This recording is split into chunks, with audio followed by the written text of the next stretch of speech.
ויהי Mikeitz 12 ימים ופרעה חולם והנה עומד על היאור והנה מן היאור עולות 7 פרות יפות מראה ובריאות בשר ותראינה באוכל. The weekly Torah portion for today is called Mikeitz. It starts in the book of Genesis chapter 41 when it says, now it happened at the end. Mikeitz means at the end.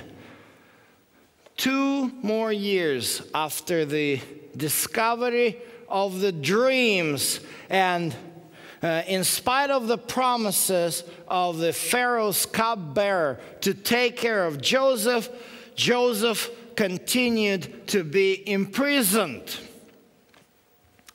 Nevertheless, the opportunity presented itself, and God was not to leave Joseph alone.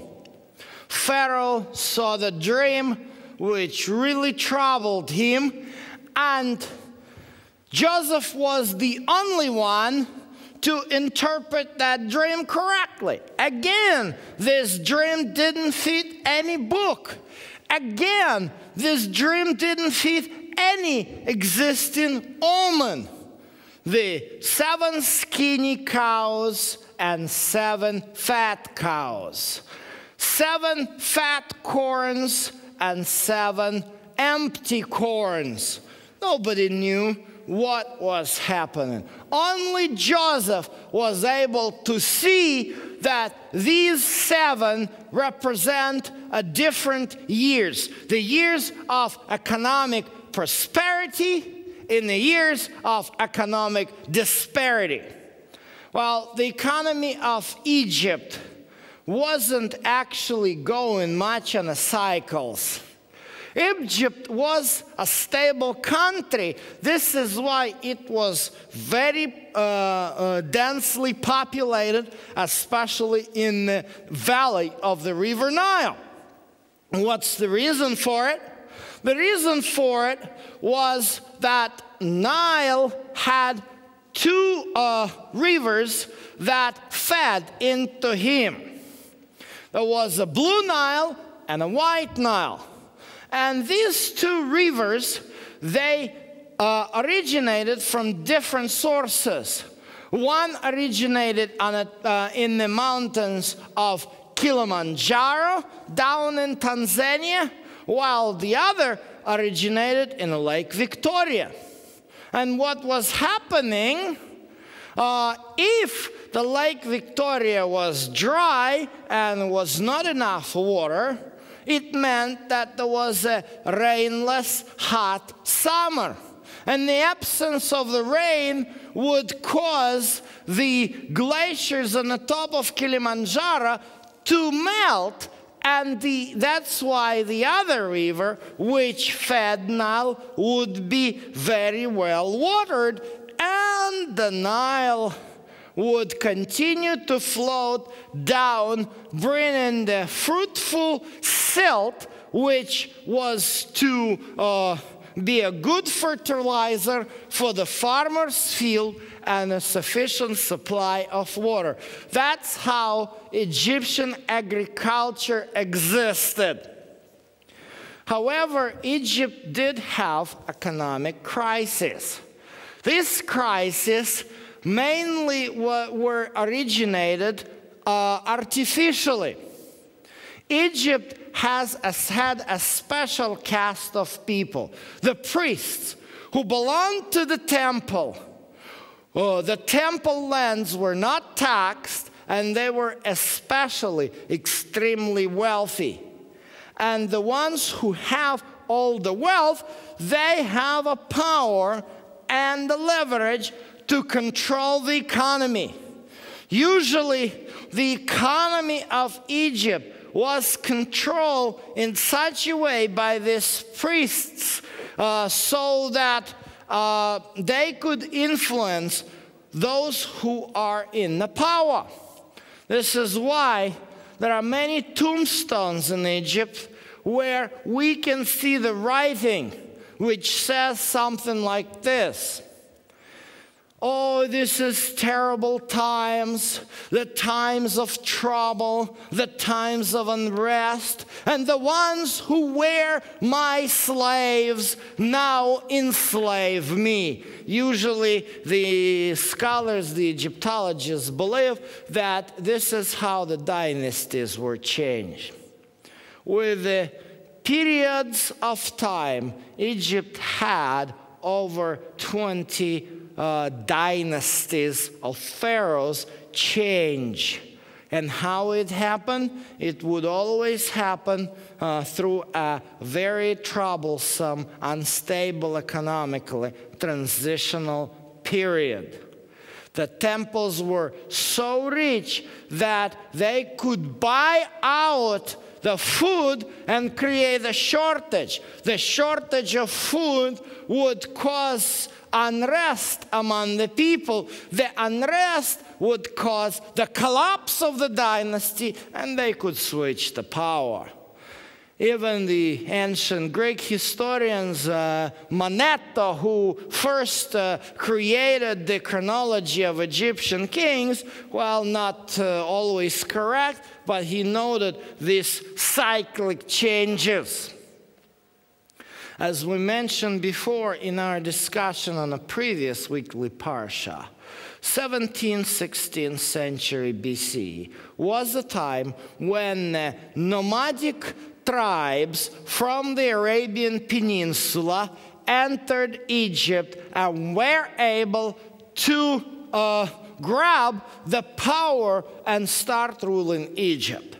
The problem of this Hyksos was, though, that their population, their tribes, were not as numerous as Egyptian population. This is why they could not occupy the land. They could not occupy the land in such a fashion so that they could assimilate the population of Egypt and influence its culture. On the contrary, the culture of Hyksos was influenced. They had been in power, but they had to rely on good relations with the population to stay in power. This is why the Pharaoh it was very important for him to be able to predict the situation so that he could stay in power. This is why Joseph's dream was essential for the throne. And this is why Joseph was basically a savior for the Hyksos dynasty, which could prolong its existence. The pharaohs of Hyksos always were aware of the fact that priests could always create an unrest and oust them from their power. Now, Pharaoh could predict the situation. He could see that where the economy is going. But Joseph was also acting not just the interpreter of the dream. Joseph has made a suggestion which was very important for the Pharaoh. He says, we have to prepare for the years of disparity. We have to be ready to take upon the challenge. And in verse 34 of Genesis 41, he suggests, let the Pharaoh take action to appoint overseers in charge of the land, and let him exact a fifth of produce of the land of Egypt in 7 years of abundance. Well, the years of abundance and economic growth usually create a certain neglectfulness.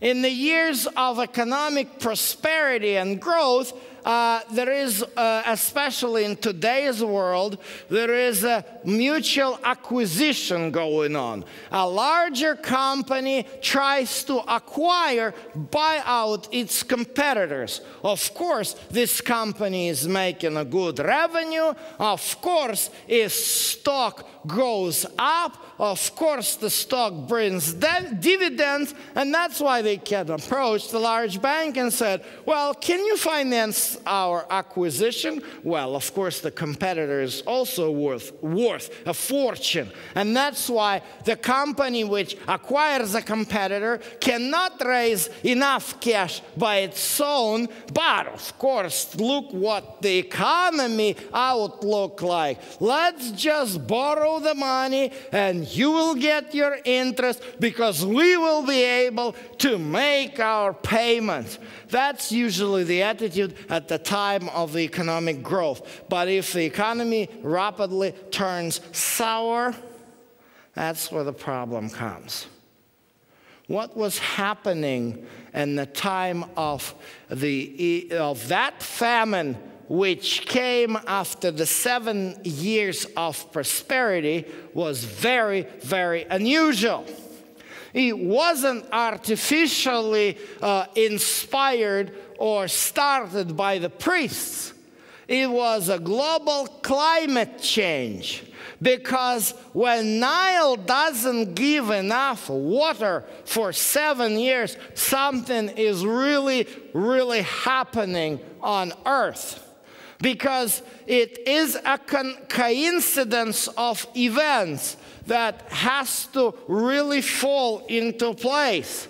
It has to be first a strong drought on the lake, on the Kilimanjaro, so that all the glaciers and the snow from the mountaintops would dry out and drain down, and then a strong drought hits the area of the Lake Victoria, and so these two sources would really, really coincide and stop feeding into the river Nile, which would definitely affect the fields of the Egyptian farmers. The problem was so global that the Canaanites felt this. The climate of Canaan and the climate of Central Africa are not do not have the same patterns and nature. The climate of Canaan actually depends on a different rain system and depends on a seasonal rain differently. And so, yes, Canaan has the droughts, but these droughts do not really have to depend on a drought down south of in today's Kenya.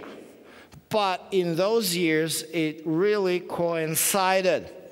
This is why Joseph was the one who actually predicted that economic downturn caused by the global climate change, and he was able to give an economic advice to the Pharaoh how to ride it out. Only by accumulating enough stabilization savings, it could be the effect could be really dampened. And did Joseph have any economic education? The answer is probably no. He was actually a herder of the sheep. In fact, when Pharaoh later on suggests to Joseph, like asking, who are your brothers? You know, because Pharaoh was so grateful to Joseph, he was ready not only to put him as a prime minister, but to put all his family in power. Joseph declines this and says, oh, no, please, don't do this. We're not really qualified to rule the country. But in this case, Joseph was qualified, and everybody saw it, and saw it in a very, very interesting way. The key text in today's Parsha is found in the book of Genesis chapter 31, verse 38. Then Pharaoh said to his servants, "Can we find a man like this in whom is the divine spirit?" This is the question which Pharaoh asked. The pagan Egyptian Pharaoh asked around. This man is good because the Spirit of God is upon him. From the mouth of the Pharaoh, we see the recognition of the power of God of Abraham. This is very important saying because 2 generations ago, Abraham was in Egypt. Abraham was there at the time when all this religion of mortuary cults just started to originate. Abraham came in the 18th century BC when the first pyramids started to be erected. But we know what was the visit of Abraham then. Abraham came down to Egypt against the advice of God, because he was afraid when Canaan was dry, and he wasn't prepared to take upon the Pharaoh. In fact, he really screwed it, because by giving Sarah to the harem of Pharaoh and then being found out, actually Abraham got himself expelled. In fact, the story with Hagar could not even have happened if Abraham didn't come down to Egypt and listen to the Lord. And of course, the image of God was presented in a very negative light to the Egyptians. This time, the mistakes seem to have been corrected. Pharaoh really saw the action of God in the action in the life of Joseph. He really acknowledged that Joseph had the Spirit of the Lord. In verse 39 it says, "So Pharaoh said to Joseph, 'Since God has informed you of all these things, there is no one so discerning and wise as you are.'" The word wisdom in Greek means sophos. The word philosophy in Greek comes from 2 words, the love to wisdom. But we're talking here about the different kind of wisdom.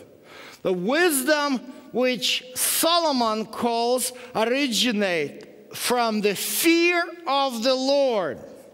And this is why rabbis, when they see the narrative of this Torah portion,